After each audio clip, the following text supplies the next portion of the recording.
My name is Sully, better known as Pius. I can help with surahs, so I can recite. My name is Suhaila, memorizing surahs, reading the Quran, and practicing the Sunnah. My name is Mommy, better known as Ummi. Islamic education is key to the family. We tune in every day to learn something new, and Sunnahfollowers is helping us, and it could help you too. Tune in every day for new programming. Stay tuned. And much more. Assalamu alaikum.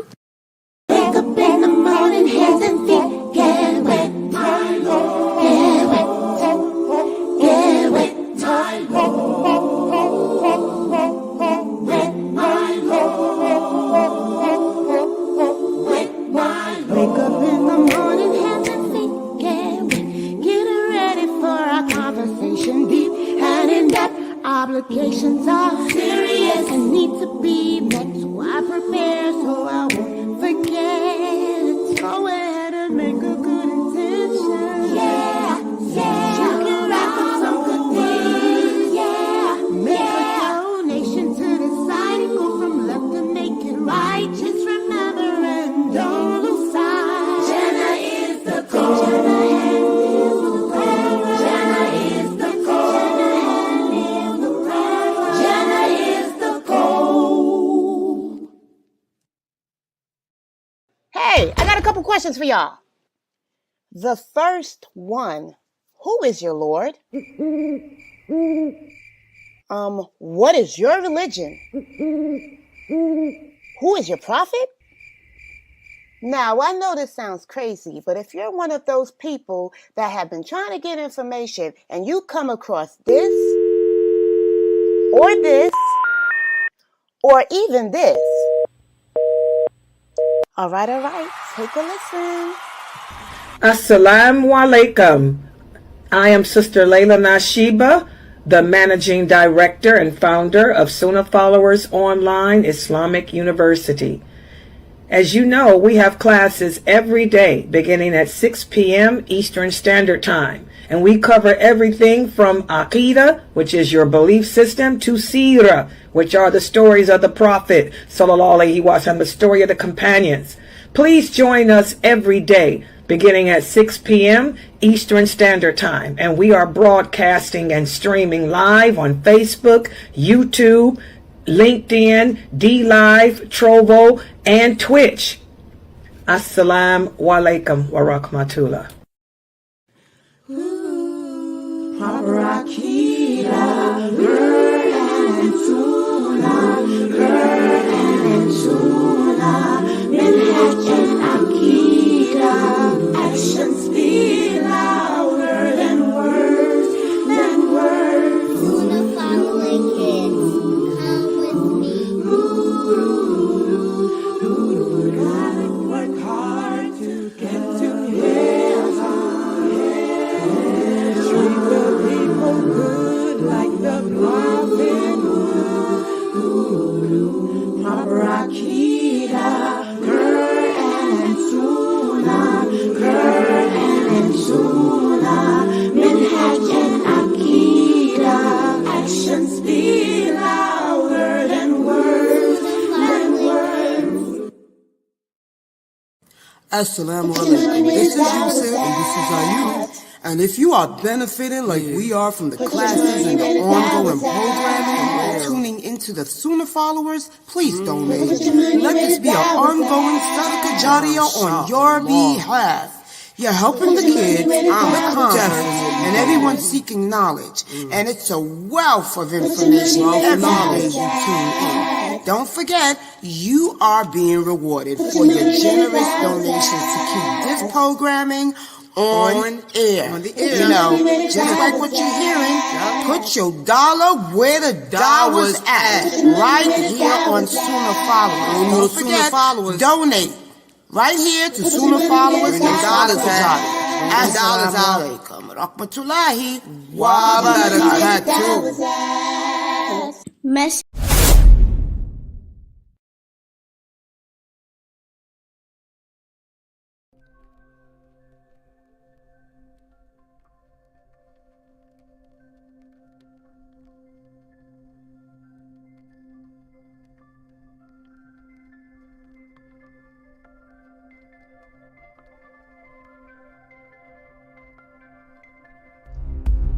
Are you having problems maintaining your personal relationships?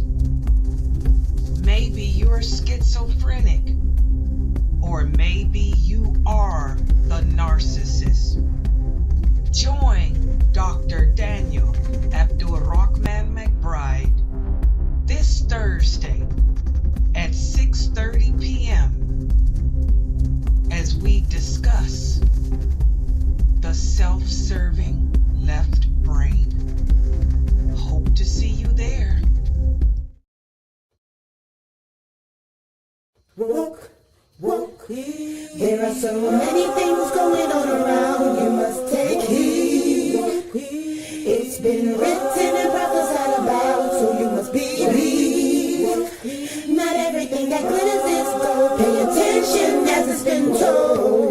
Join us every Friday, 7 p.m. Eastern, with Brother Yusuf as he tackles and breaks down current events, current news, and politics, and the Islamic Ummah. Please join us, streaming on all major platforms. Channel Sunnahfollowers.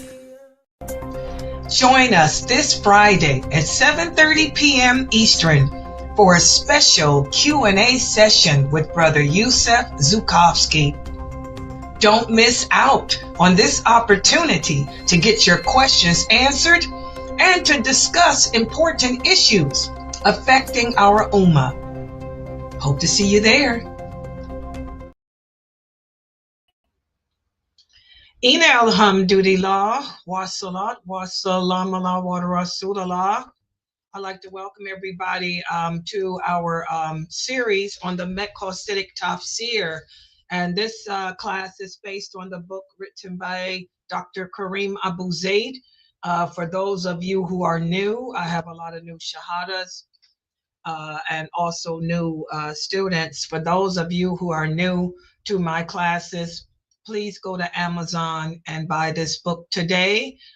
The book is, this is how it looks on the screen. It's the blue volume. It's volume 2 of the series. And alhamdulillah, this is a great book because, and especially great now since Ramadan is right around the corner, because what Dr. Karim Abuzaid does in this book is he focuses on how to soften your heart.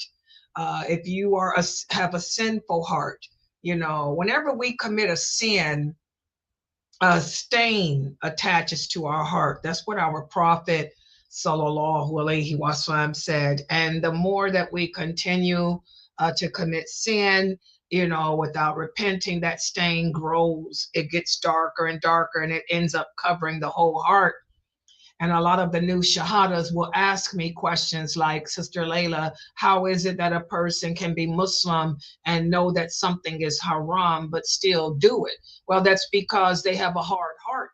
Their heart is not softened with the fear of Allah. That person may believe in Allah, okay, may say or he or she believes in Allah, but they're lacking the ingredient of fear of Allah's punishment. And that's why the Prophet Sallallahu Alaihi Wasallam said you will never be a true believer until you have love, hope, and fear of Allah within your heart, and it all has to be balanced out equally. So this book is great for that, for people who are sinful, who have lost their way or trying to find their way back, because it details how to soften your heart and make your heart more resilient against your personal jinn, against the shayateen that's out there amongst men and Iblis, you know, so you can better your relationship with Allah. And the last time we met in this class, we spoke about how Allah is light. You hear this statement a lot as a Muslim, how Allah is light. And so I have a couple of questions I'm going to ask you about what that means. And then I'm going to go into today's topic, which is about light, Allah's light. So let me put the PowerPoint up on the screen first, then we'll get started.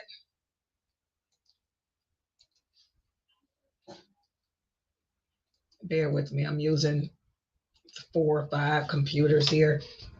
Oh goodness, I can't see which one. This, wait a minute, hold on. Beginning. Okay, there it is. Oh, okay, I'm gonna make it larger too. Okay, inshallah, everybody can see. We're going to speak about the different types of light. We're going to, wait a minute, where is it? Uh-oh, I did it again. See, this is what happens when I can't see as I should. Let's try this again. Move that out the way. Okay, we're going to speak about Allah's light, and I'm going to start off with a quiz from the last time we met. We spoke about how the light of Allah is of two types. There's two types of the light of Allah. Who can explain to us what is the perceived light of Allah? One of the types of Allah's light is known as his perceived light. Who can explain what is meant by this? What is the perceived light of Allah? Anyone? Wa alaikum salam, Sister Sakina. What is meant by the perceived light of Allah? Anyone?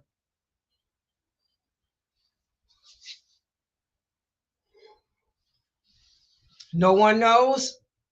Who's in my Zoom room? People in the Zoom. Oh, go ahead. I'm sorry.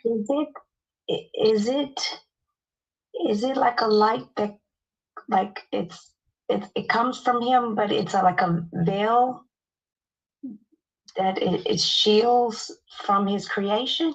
No. Do you guys? No, that's not that. This is English. What is meant by perceived? What is the word perceived? Remember, I tell you guys, when it comes to studying the Quran and the Hadiths, there are certain techniques that we use. We use the technique, the science of connectivity, and also the science of linguistics. Now, this is not Arabic, but I use linguistics of English with you guys because most Americans don't understand their own language of English. This is in English, not Arabic. So use the science of linguistics. What is the meaning of perceived? What does perceived mean? If you understand what perceived means, the answer is right there in your face. I was gonna say, I'll look it up too, but I was gonna say, does it mean like the perceived light of Allah is like his guidance, like he's trying, it's like a guidance. No. What does the word perceived mean? This is so funny. To attain awareness and understanding. So what is the perceived light of Allah? I think it's our senses. You know, we sense Allah's light. No, that's not what perceived means. What does perceived light? Okay, Aya has the answer. It's just simple English. Perceived light is the light that you can see, that Allah grants his creation, the light of the sun. What does perceived means? That means I can see it. If it's perceived, that means it's visible. It's right there in your face. I gave y'all a clue when I said right there in your face. Good job, Aya. It's what are the type of light that Allah gives us. He gives his creation that we can see, the light of the sun, the light of the moon, the light of the stars. Okay, and we spoke about that. That's what the whole topic was the last time we met. You know, Allah speaks in the Quran about the alternation of day and night. What does he say about the alternation of day and night?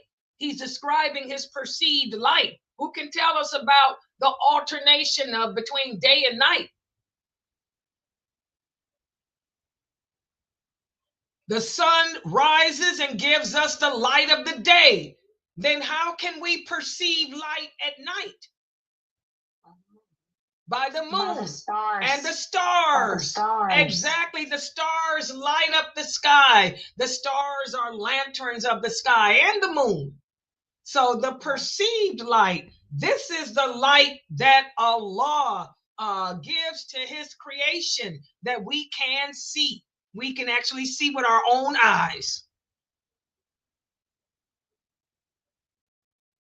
And the next one is spiritual, right? Okay, and let me stick with this because that's the problem. Y'all jump around too much. Let me ask another question about this.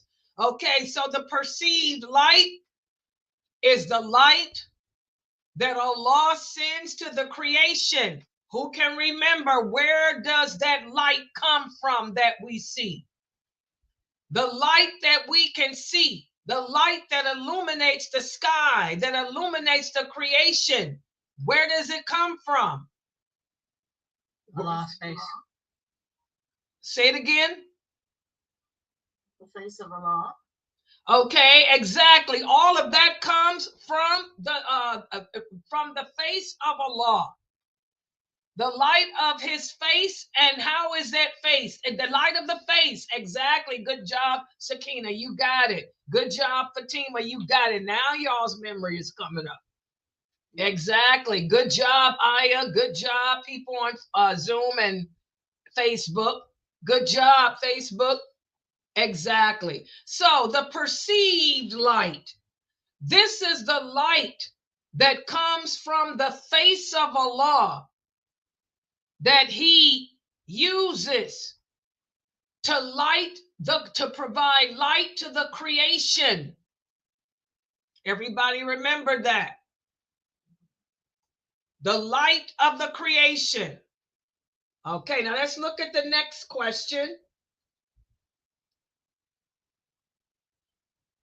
Is this question true or false?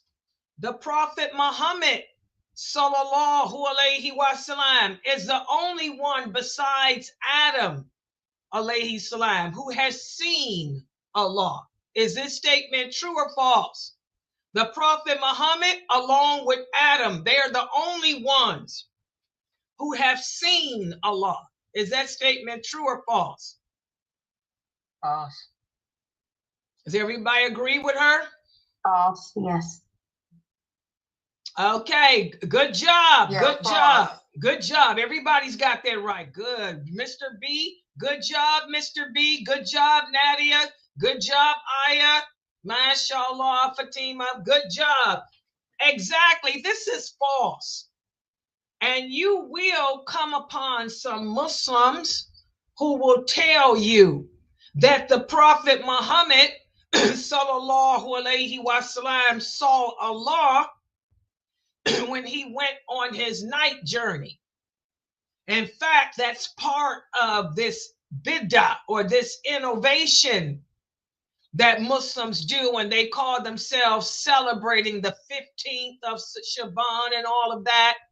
They're celebrating the Prophet Muhammad meeting with Allah and seeing Allah. This is a lie. As Aisha radiallahu anha, who was the wife of the Prophet, said, anyone who says that the Prophet saw Allah is a liar, because the Prophet said he's never seen Allah. No one has seen Allah, not even Adam alayhi salam. You have some of these same mystics who say that Adam saw Allah too, because he was allowed to live amongst the angels in paradise. Where does Allah say that he was allowed to see him? Allah tells us in the Quran that no one will see him until when? What does Allah say about seeing him? On the day of judgment. Exactly. Allah says no one will see him until the day of judgment. And will he show himself to everyone, or will he only show himself to a select few? To a select few. Who are the few that will see him? The Muslims, the believers, the faithful, of course, the companions, the ones that came before us. Somebody else, give me the correct answer. Now, that's too much, Nisa. Just a simple answer. Who will be the people who will see Allah on the day of judgment, guys? The true believers?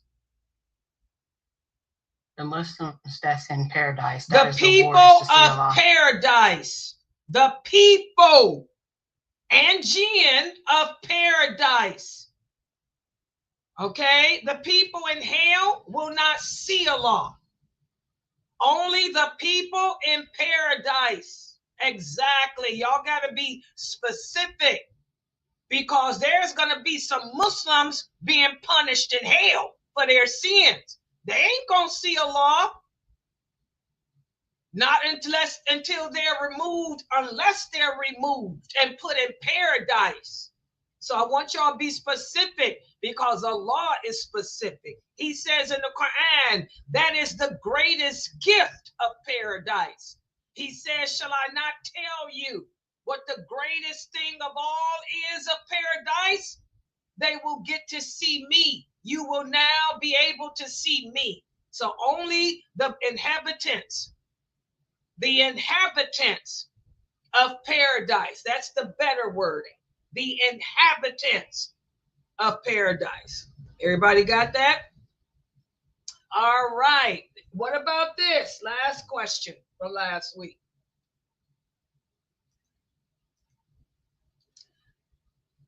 Why is it that Allah cannot be seen? Who can answer that? This is a simple answer too. Because he's a part of the unseen? No, not that simple. Why? Why? I've been cooking all the way there. Not just us, but also the angels. The angels don't see Allah either. So they're not, and angels are the unseen. Why is it that Allah cannot be seen? Because he has a veil over him of light. Exactly. Allah cannot be seen because he is veiled with light. As Aisha radiallahu anha, that's the same hadith. That's why y'all got to remember these hadiths. You'll never understand the Quran unless you remember these hadiths. Aisha said, anyone who says that the Prophet Muhammad saw Allah is a liar. As the Prophet sallallahu alaihi wasallam said, how could I see him when he is behind a hijab, a veil? He's behind a veil of light. Allah is light. Hijab also means a screen. It doesn't just refer to a head covering. Hijab also means screen. Allah is screened or veiled behind light, and he will never show himself to anyone until the day of judgment. So the light that we have that lights the world up comes from his throne, and the throne is bringing the light from him. Does everybody understand that? All right. So that's what we discussed yesterday. The first category of Allah's light. The first category of Allah's light is his perceived light. And now today we're going to speak about the second type of light, which is the spiritual light. Now, the spiritual light brings what? Does Allah's spiritual light brings about what to us? Inspiration to us. Better word than inspiration. Allah's spiritual light is what does what to our heart? No. Allah's spiritual light, the spiritual light does what to the heart? Good job, Ayah. It guides, not inspires. It guides. So the spiritual light of Allah is that which guides us to him. If you don't have that spiritual light, you're never going to be guided to Allah. You will be worshiping something else or not worshiping anything. So we're going to speak about the second category of his light, the spiritual light. Let's put the PowerPoint up here and get started. Now, the spiritual light of Allah is what reaches the heart of the human being. It also is what reaches our hearing and our vision. The spiritual light of Allah. Anything that reaches your heart, guys, is what brings about peace in this dunya, or peace in this world. That spiritual light is what brings about contentment with the decree of Allah. Why is it that the Muslims today cannot... Oh, hold on for a second, guys. I have to take this. This is very important. Wait a minute. Assalamu alaikum. I was waiting on you to call.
Okay, guys, I'm sorry. I had to take that. Anyway, can y'all see me and hear me still? Everybody can see and hear, right?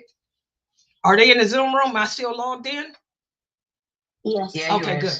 Okay. Yep, you're all clear. Okay, so the spiritual light is what reaches the heart, the vision, and the hearing. And once Allah's light does that, it brings about guidance to us. Okay, those people that are not practicing Islam, these are people that are not guided to Allah. Their ears are deaf. Their heart is hardened. Their eyes are shut to the truth. And Ibn Abbas, may Allah be pleased with him, tells us that the parable of Allah's light, again, is his guidance in the heart of the believer. And when you look at that lantern, that parable of light that Allah uses, you know, if you ponder what Allah is saying about how he guides with his light, you will focus on, like this lantern I have here on the screen, the niche, the bulb, the glass, the tree that the oil comes from, and all of that. And that's what we're going to do right now. I love the way Sheikh Karim Abuzaid breaks this parable down. He says that the niche is a hollow or an opening that we create in a wall to put the lamp, to put the oil in the lamp, that little hole that you see here. It has a hole at the bottom of the lantern that we would use to put the oil in. And that causes the light to focus, and it prevents that light from being dimmed. Imagine that's your heart, okay?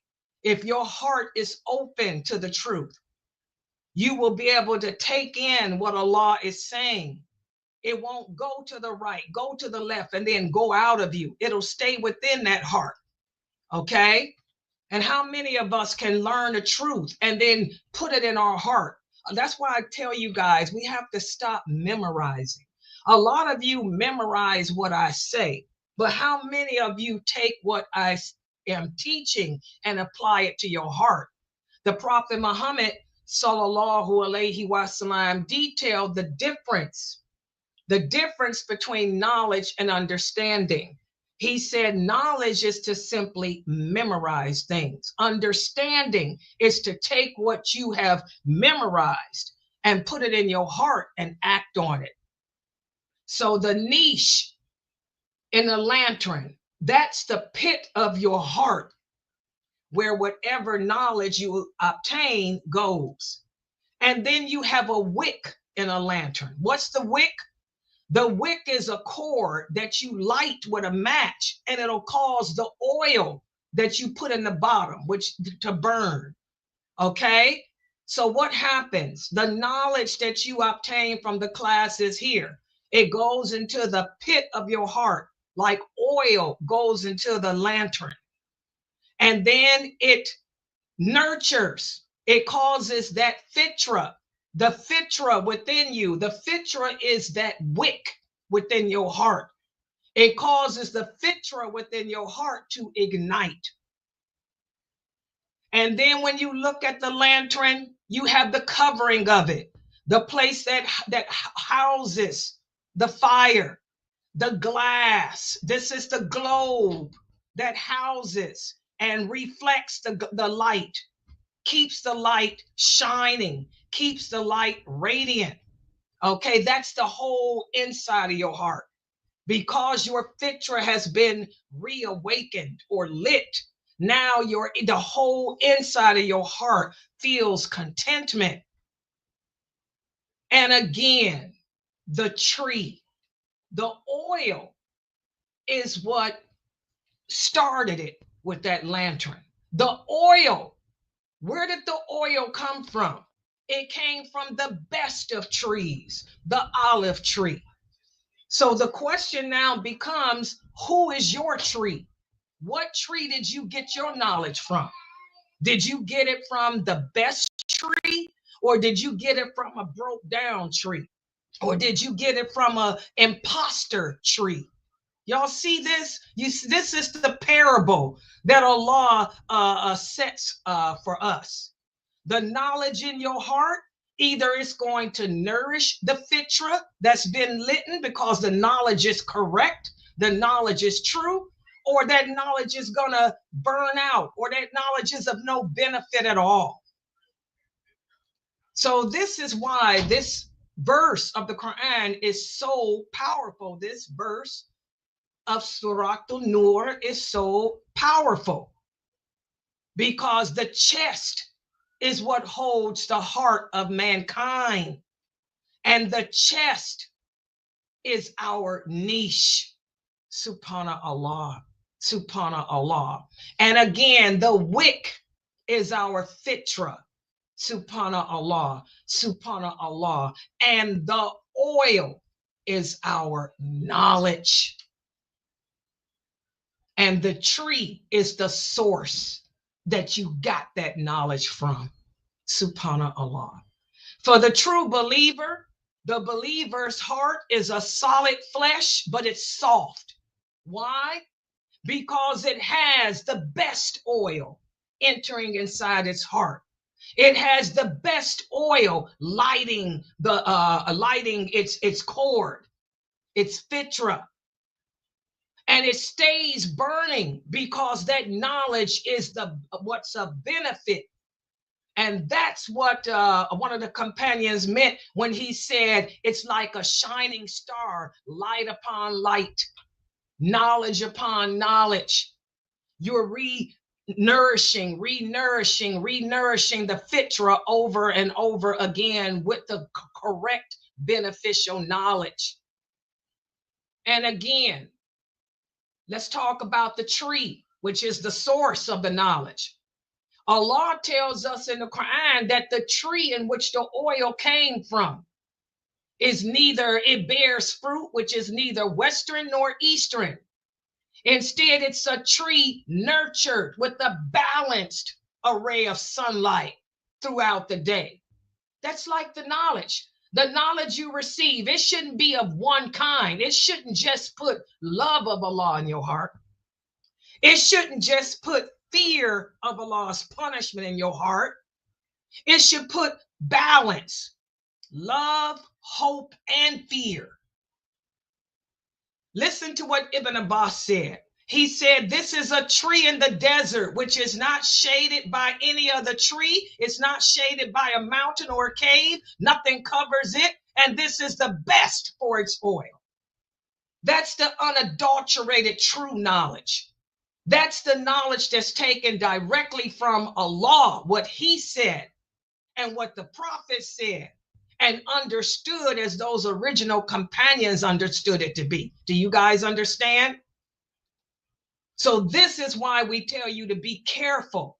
Be careful who and where you gain your knowledge of Allah from, because not all knowledge is of benefit. Not all knowledge is good. Not all knowledge is correct or truthful. And just like a tree needs constant tending from the sun, the same with knowledge. Knowledge comes and goes. You just don't go and seek it out once.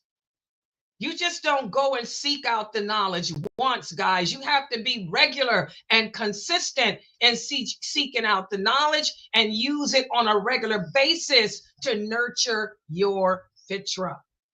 Because that oil is everything. Without that oil, the light would never burn in your heart. It'll die out. Without that knowledge, you won't remain strong. Without the correct knowledge, you'll weaken. I was looking at like I told you guys earlier, the woman that commented. I recognize the name of that woman that commented on my short. She used to be a student here back when she was a young girl. She used to wear hijab. She used to practice Islam.